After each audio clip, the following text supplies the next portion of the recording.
What if we told you that one wrong move, one overlooked document, could bring down an entire Hollywood legal empire? Well, that's exactly what's happening in the Blake Lively case. In what was already shaping up to be one of the most dramatic, polarizing, and scrutinized court battles in entertainment history, a newly leaked court document has ignited a media firestorm, and it could be the moment that ultimately doomed Blake's legal position. From the outside, it looked like Blake Lively had the upper hand. A powerful legal team, massive media presence, and a reputation as one of Hollywood's most adored public figures. But all of that might have crumbled due to one critical misstep.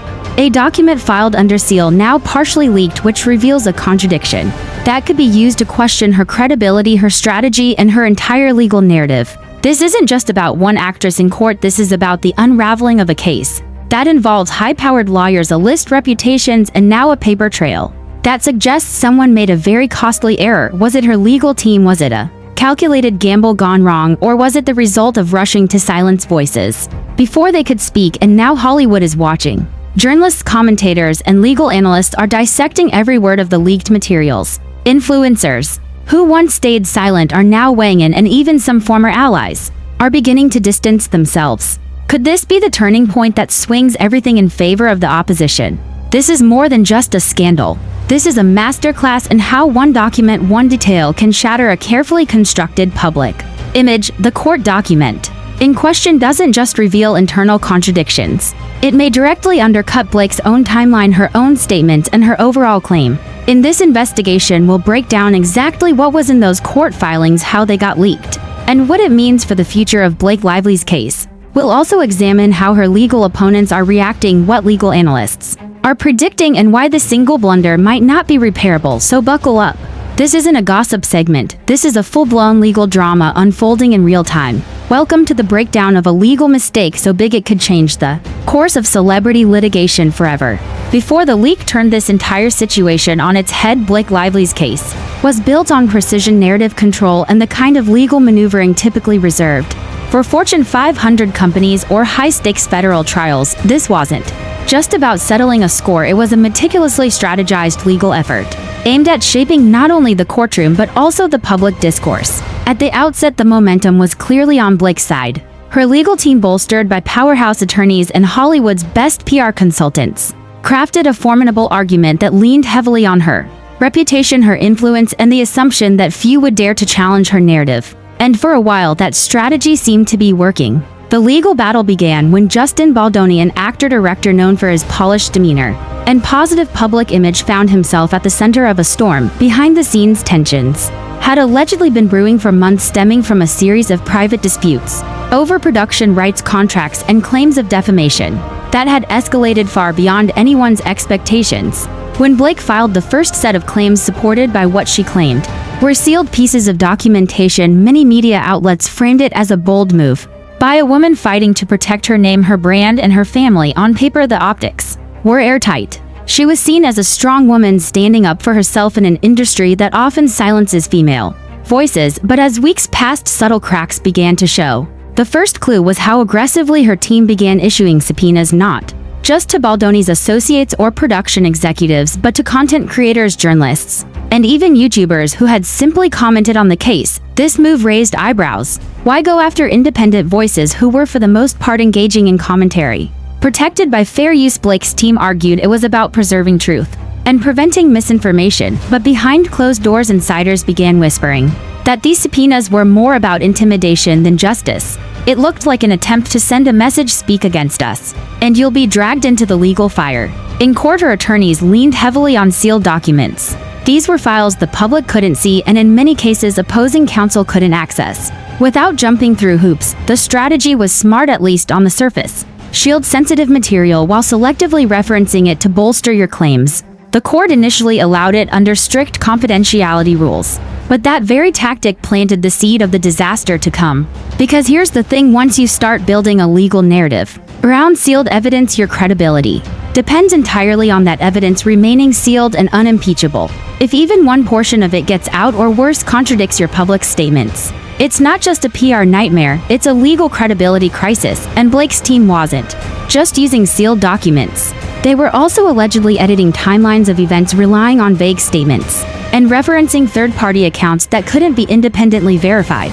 Critics began to notice the circular logic. Assertions were being backed by evidence no one could examine yet used as justification for issuing subpoenas and silencing creators. In the meantime, Justin Baldoni's team took a quieter, more methodical approach. They didn't chase headlines, they didn't fire back at every claim. Instead, they focused on gathering documentation, finding contradictions, and waiting for the moment when those cracks in Blake's case would widen into full-blown fractures. It wasn't just Baldoni's attorneys that began to raise concerns. Legal commentators, law professors, and even some journalists in entertainment law started to pick apart her court filings. There was a growing sense that the case was built on assumptions rather than airtight proof, and that Blake's public-facing statements didn't always align with what her legal filings suggested. Then came the moment that changed everything. A small excerpt of one of the sealed filings was leaked online. The source remains unknown. It could have been a disgruntled paralegal, a court assistant, or even an anonymous whistleblower trying to set the record straight. What matters is that the leak revealed something no one had seen coming: a direct contradiction between what Blake Lively claimed in her original filings and a private email thread her legal team had referenced, one that appeared to tell a very different story. The document excerpt was minimal, barely half a page, but it was enough. It suggested that Blake had knowledge of a situation weeks before she claimed to have learned about it. And in a case like this, where timing is everything, that discrepancy wasn't just embarrassing, it was potentially devastating. Legal timelines depend on precise dates when someone knew something, what actions they took, and how those actions correspond to their claims. If Blake's team said she discovered defamatory actions in May, but the leaked document showed she discussed it with her lawyers in April, that's a problem. It creates an opening for the defense to argue that Blake may have misled the court intentionally or not. Suddenly, the media began to pivot. Headlines that once praised her for standing up for herself started to ask questions. Was this just a miscommunication, or was it a deliberate attempt to control the narrative? Blake's team went into full damage control. Press statements were issued. Legal motions were filed to block further leaks. Requests were made for gag orders. But the damage had been done. That one document sparked a wave of skepticism. And now Baldoni's lawyers had leverage. If one sealed document could contain a contradiction, how many others might follow? Was this just the tip of the iceberg? Could this be the moment they had been patiently waiting for? The entire case started to shift. Judges began asking tougher questions. Legal analysts began drawing attention to inconsistencies. And worst of all, for Blake's team, the public started to lose trust. Trust that had taken years to build was eroding in real time. Hollywood may love a redemption arc, but it also thrives on scandal. And in this case, the story wasn't just about a legal dispute. It was about whether one of its brightest stars had overplayed her hand. The biggest mistake wasn't necessarily the content of the leak itself. It was the decision to rely so heavily on sealed information without anticipating what would happen if that information ever became public. It was a gamble, and now it looked like it might cost Blake everything she had been trying to protect. The court hadn't even ruled yet on major motions. The trial hadn't even begun.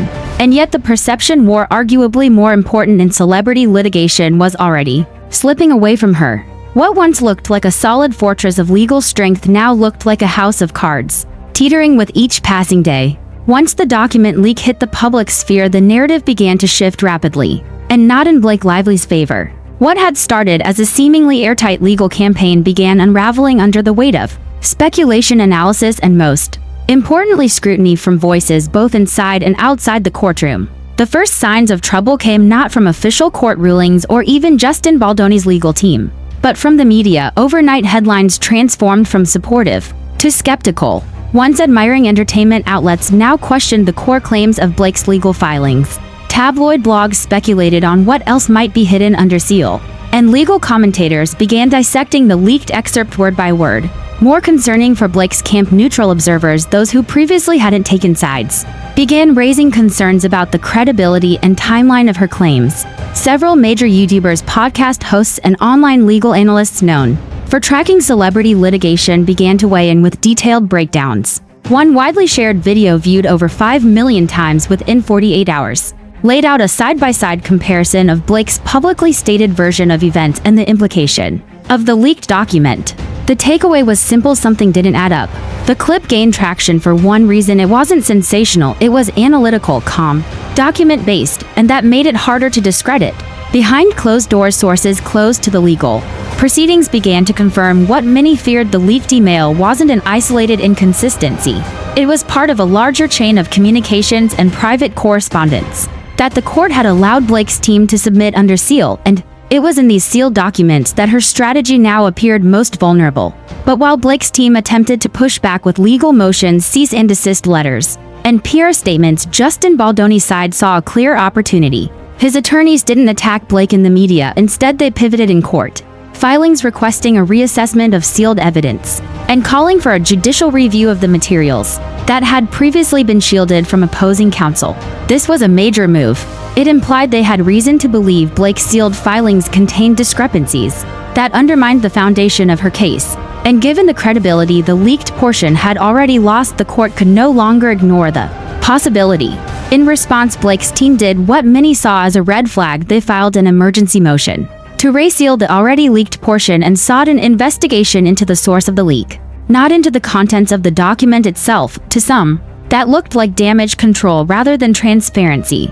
The internet was quick to pick up on this tactic. Legal experts pointed out that if the content of the document had been misinterpreted or taken out of context, Blake's team would have corrected it directly. But they didn't. Instead, they focused on punishing the leak, and that focus told its own story. Meanwhile, former allies in Hollywood began quietly distancing themselves. A producer who had once worked closely with Blake on multiple projects issued a carefully worded statement expressing confidence in the justice system, but pointedly avoided voicing support for her claims. A high-profile actress known for her advocacy work unfollowed Blake on social media, a small but symbolic move that didn't go unnoticed. And perhaps most telling of all, Ryan Reynolds, Blake's husband, began limiting his public appearances with her. Though still supportive in statements, the couple's once jovial joint PR outings were conspicuously absent from the weeks following the leak. Whether that was a strategic decision or an organic retreat from the public eye, it contributed to the growing narrative that something was unraveling behind the scenes. Amid this chaos, Justin Baldoni's team remained remarkably quiet. Their silence, far from seeming evasive, gave off an air of calm confidence. Legal observers noted how they were letting the facts do the talking, a classic strategy in high-profile litigation where perception matters just as much as legal standing.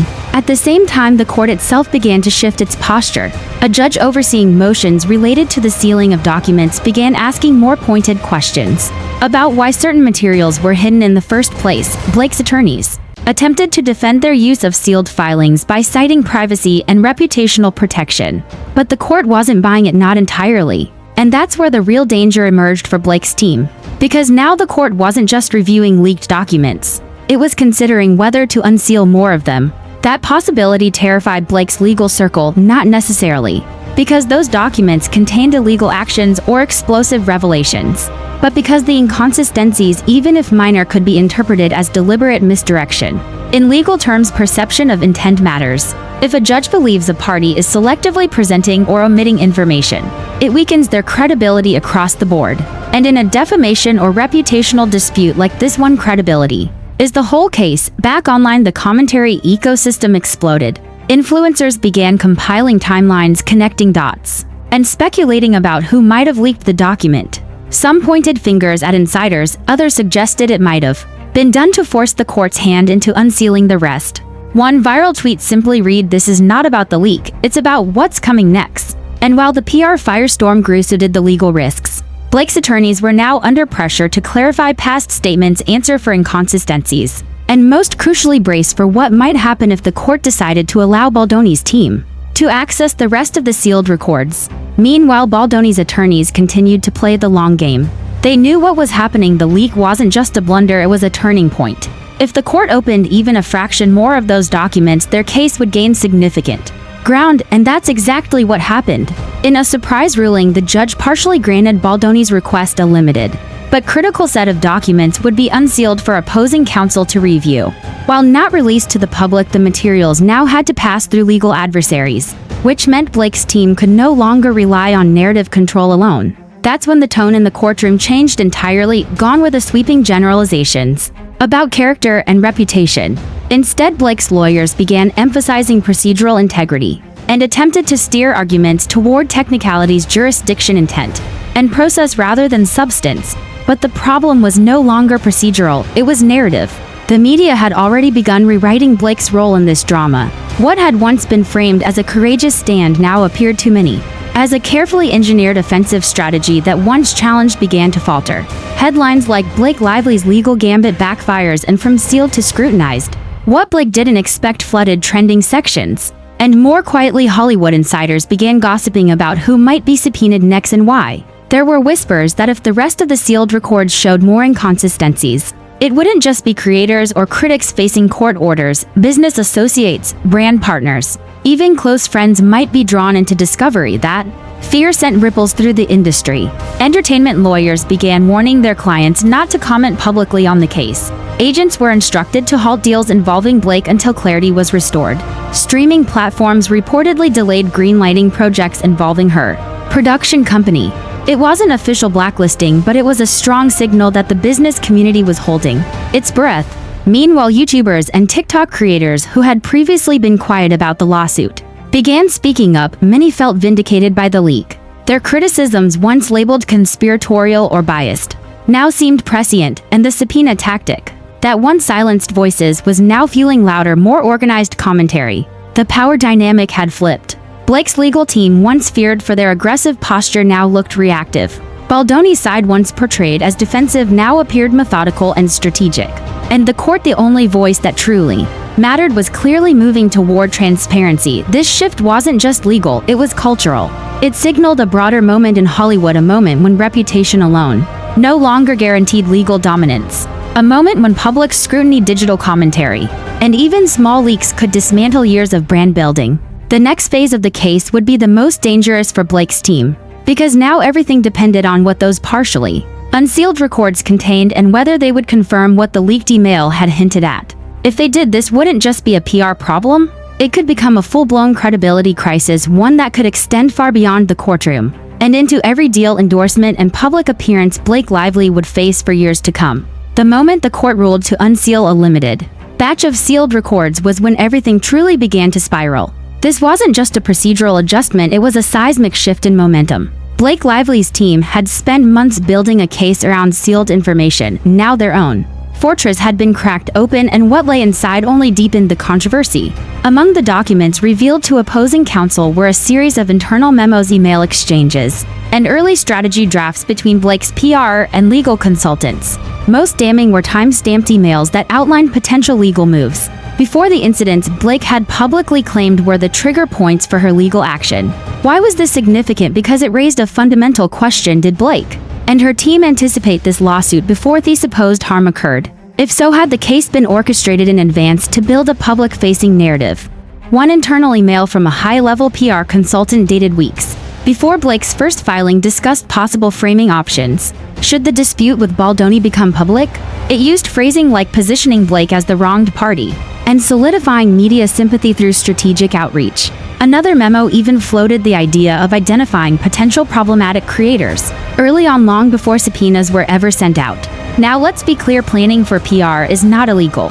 But when a defamation case is built on a story of personal damage and reaction to harm, and the timeline of that narrative appears to have been decided in advance, that undercuts the central argument and opens the door for the defense to claim the harm was manufactured, or at least exaggerated for leverage. Justin Baldoni's legal team seized the opportunity with surgical precision. In their next motion, they didn't just argue procedural faults, they brought up intent. They claimed that the newly visible documents supported their long-held suspicion that Blake's legal team had reverse-engineered the defamation claim by assembling a story around incidents that were either publicly misrepresented or distorted through selective evidence. Even worse for Blake's camp, portions of the unsealed material hinted that some subpoenas sent to content creators were less about discovering truth and more about discouraging coverage. One document discussed content suppression as a means to maintain narrative control, citing the rise of commentary channels and the impact of uncontrolled voices. Once this made it into the public discourse, even in paraphrased summaries, the backlash was immediate. Content creators, already frustrated by legal threats, now had partial confirmation that they were targeted not for causing harm but for being inconvenient to a narrative. Dozens of them, from small channels to large platforms, began coordinating. What began as isolated reactions turned into coalitions, think pieces, live panels, podcasts, all dissecting the emerging picture. And here's the twist: Baldoni's legal team never released any of these documents publicly. They didn't need to. The moment the court acknowledged their validity, commentators began requesting summaries, confirmations, and legal interpretations. Lawyers not connected to either side began giving media interviews, breaking down the implications of each memo and timeline conflict. Meanwhile, Hollywood insiders couldn't ignore the shift. Directors, producers, and executives began to question the wisdom of staying aligned with someone whose lawsuit was now under scrutiny, not just legally, but ethically. The fear was no longer whether Blake would lose, it was what might be revealed if the case continued dragging on. A few notable collaborators quietly pulled out of joint ventures. One indie project set to feature Blake as an executive producer was put on indefinite pause. A luxury brand rumored to be signing her as the face of their new campaign walked back their announcement. The reason wasn't guilt, it was optics. Hollywood knows that guilt doesn't have to be proven in a courtroom. It only has to be assumed in the press. And the press was now more interested in the documents than the drama. In response, Blake's team tried to pivot. They argued that PR strategy is normal for high-profile figures, and that early discussions were hypothetical just-in-case preparation. But their explanation ran into a major obstacle: tone. Some of the unsealed language didn't read as hypothetical. It read as tactical, focus-tested, designed for influence, not truth. One document even mentioned coordinating with unnamed friendly outlets in the press to amplify key themes ahead of the court filing, themes that eventually appeared almost word for word in early reports. That kind of alignment isn't illegal, but it undermines authenticity. And in a case centered on defamation and reputational damage, the credibility of the harmed party is paramount. Suddenly, public opinion was no longer just split, it was beginning to turn. The backlash wasn't brutal, but it was steady. Public trust is like sand: once it starts slipping, you can't scoop it back up fast enough. Blake's interviews from the last few years, in which she spoke about honesty, empowerment, and transparency, were now being re-examined under a new lens. Was it all image? Had she merely played a role for the public while managing narratives behind the scenes? Even fellow celebrities began treading carefully. On social media, you could feel the silence. Comments once filled with heart emojis and fire reactions were now subdued. Blake's posts received fewer endorsements from her usual network of influencers and friends. The story had officially shifted. Meanwhile, Justin Baldoni, who had stayed relatively quiet for most of the saga, issued a calm, brief statement: "We believe in transparency, we believe in truth, and we believe the legal process will bring those things to light." It wasn't flashy, it wasn't aggressive, but it hit hard, especially as more of the sealed material trickled into legal view.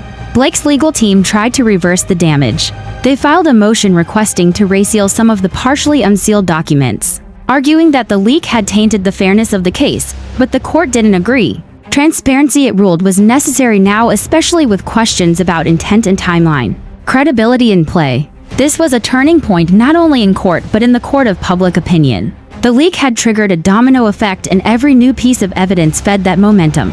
And then came the most devastating internal email yet, one that even Blake's strongest defenders had difficulty explaining away. It was an internal draft of her first legal complaint, created weeks before she publicly claimed to have discovered Baldoni's alleged actions. In it, she outlined key phrases, language points, and even footnotes that would eventually appear in the final court document.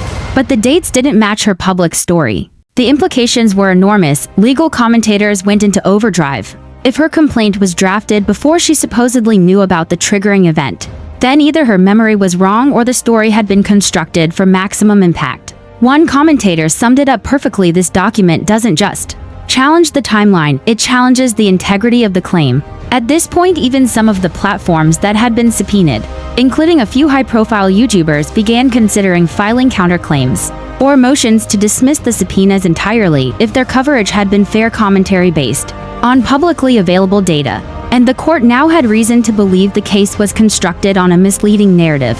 Then why should they remain entangled? And beyond that, they began asking a much larger question: should public figures be allowed to use defamation lawsuits as a form of narrative control? That question, philosophical as it may be, was now at the heart of the debate. The legal issue was no longer just about whether Baldoni had defamed Blake. It was about whether this entire case had been initiated with full transparency, or whether it was part of a larger effort to manage reputation through intimidation, suppression, and selective storytelling. The irony: the leak Blake's team feared most had done the very thing they were trying to prevent. It shifted the narrative, but not in their favor.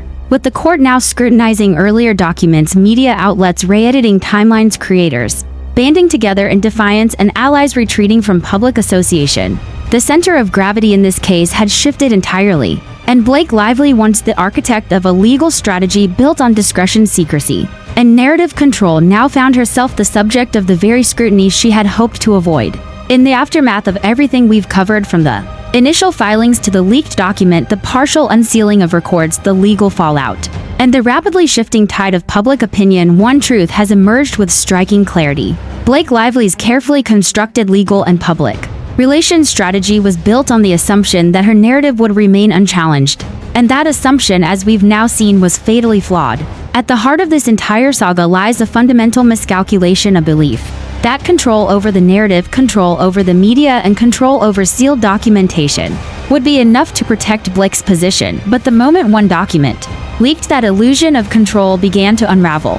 And what followed was not just a challenge to her case, it was a dismantling of the public trust she had cultivated for years. When we step back and examine the broader picture, the consequences are staggering. What began as a legal dispute over reputational harm has now raised serious questions about authenticity, intent, and the ethical boundaries of celebrity litigation. This was not a case of clear-cut victimhood or blatant wrongdoing. Instead, it was a high-stakes chess match where perception became just as critical as fact. And the wrong move in this case, a prematurely leaked internal document, toppled the entire board.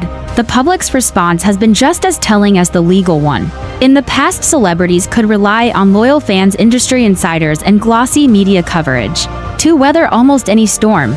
But that era is fading. Today, audiences are more informed, more analytical, and more willing to question the stories they're being fed. The rise of legal commentators, independent journalists, and commentary creators means there's no longer just one version of events, there are multiple. And they're all scrutinizing the same evidence. And it's not just the public that's waking up. Hollywood itself is learning that reputational control through legal aggression isn't always sustainable. Brands that once partnered with A-listers are now demanding deeper legal reviews before signing deals. Studios that once operated based on personality and profile now weigh digital narratives and influencer backlash as part of their risk assessment. Even talent agents are rethinking how they advise their clients when litigation intersects with in this new landscape. A lawsuit can no longer be just a private matter. It becomes a public performance, and every actor, every document, every inconsistency is fair game for discussion. And for Blake Lively, that reality hit harder than anyone could have anticipated. Because the most devastating part of the situation isn't that she might lose the case. It's that she may have already lost the narrative. The leak wasn't just about dates and memos. It was about trust. It showed a glimpse of the inner workings, the kind of behind-the-scenes planning that most fans never imagine. It revealed a side of celebrity culture that many suspect exists, but rarely get to see: the machinery of image management, the coordination of headlines, the weaponization of silence. And once that veil was lifted, it was impossible to unsee. Justin Baldoni's team, by contrast, seemed to embrace transparency. They didn't wage a PR war. They didn't try to control the press. They let the legal process unfold and let the facts speak for themselves. That restraint gave them the credibility that Blake's team lost the moment they pivoted to damage control. Even now, as the case moves forward, the battle isn't over. More documents may be unsealed, more creators may speak out, the court may issue rulings that reshape what's admissible, what's relevant, and what damages, if any, are appropriate. But in many ways, the most important judgment has already been made, not by the court, but by the culture watching it unfold. And that culture is increasingly siding with clarity, not control. There's a lesson here, not just for celebrities, but for anyone in a position of influence. The truth has a way of surfacing even when hidden behind legal walls and PR polish. And when it does, the fallout is rarely gentle. Blake Lively's situation serves as a cautionary tale, not because she was proven guilty of some grand conspiracy, but because she underestimated the environment she was operating in. She assumed sealed documents would stay sealed. She assumed creators could be silenced. She assumed her reputation would act as a shield, and when those assumptions failed, her entire case began to collapse under the weight of its own design. Looking forward, the implications of this saga are likely to ripple beyond the courtroom. Expect more scrutiny on celebrity lawsuits. Expect more creators to band together in legal coalitions. Expect judges to be more cautious about sealing documents, especially when the perception of justice being manipulated is in play. But more importantly, expect audiences to keep asking questions. Because what this case has proven more than anything else is that even the most powerful, polished, and well-represented figures can be held accountable not just in court but in public opinion. And when those two arenas collide, it's not always the one with the biggest name who wins. For Blake Lively, the journey ahead will be tough. Whether she walks away with a legal victory or not, the damage done to her public image, her trustworthiness, and her legal credibility will take years to repair, if it's repairable at all. And for everyone watching, celebrities, influencers, legal experts, and fans, this case will be remembered not for who won but for how it unraveled. Because once the truth leaks out, you can't reseal it.